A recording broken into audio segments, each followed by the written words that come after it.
ప్రధాని మోదీ వికసిత్ భారత్ దార్శనికతను కేంద్రం బడ్జెట్ ప్రతిబింబిస్తుందన్నారు పశ్చిమ గోదావరి జిల్లా తణుకు ఎమ్మెల్యే ఆర్మిలి రాధాకృష్ణ.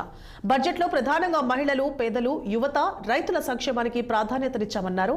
ప్రజానుకూల ప్రగతిశీల బడ్జెట్ను నిర్మలా సీతారామన్ ప్రవేశపెట్టారని ఆయన వ్యాఖ్యానించారు.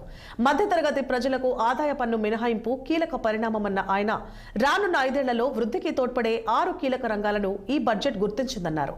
ఈ బడ్జెట్ జాతి శ్రేయస్సు దిశగా పడే కీలక అడుగులకు అని పేర్కొన్నారు ఎమ్మెల్యే ఆర్మిలి రాధాకృష్ణ.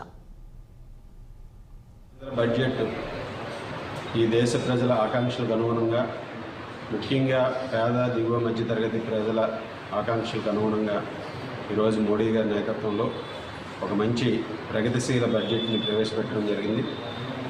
ముఖ్యంగా దేశంలో ఉన్నటువంటి అన్ని రంగాల్లోనూ కూడా వృద్ధి రేటు పెరిగే విధంగా బడ్జెట్లో కేటాయింపులు చేయడం జరిగింది.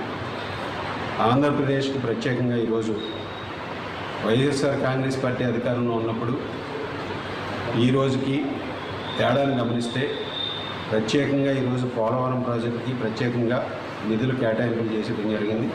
దాదాపు 5,000 కోట్ల పైగా ఈరోజు పోలవరం ప్రాజెక్టుకి నిధులు కేటాయించడం జరిగింది. అదేవిధంగా ఏదైతే చంద్రబాబు నాయుడు గారు గత ఎన్నికల్లో హామీ ఇచ్చారో స్టీల్ ప్లాంట్, వైజాగ్ స్టీల్ ప్లాంట్కి సంబంధించి 3,000 కోట్ల పైగా ఈరోజు దాంట్లో కేటాయింపు చేయడం జరిగింది. ఈరోజు యువత, మహిళలు, రైతులు లక్ష్యంగా బడ్జెట్లో కేటాయింపులు చేయడం జరిగింది. ఈరోజు రైతులకు సంబంధించి జీరో బేస్డ్ అగ్రికల్చర్ దానికి సంబంధించి ప్రత్యేకంగా నిధులు కేటాయించడం జరిగింది. కేంద్ర బడ్జెట్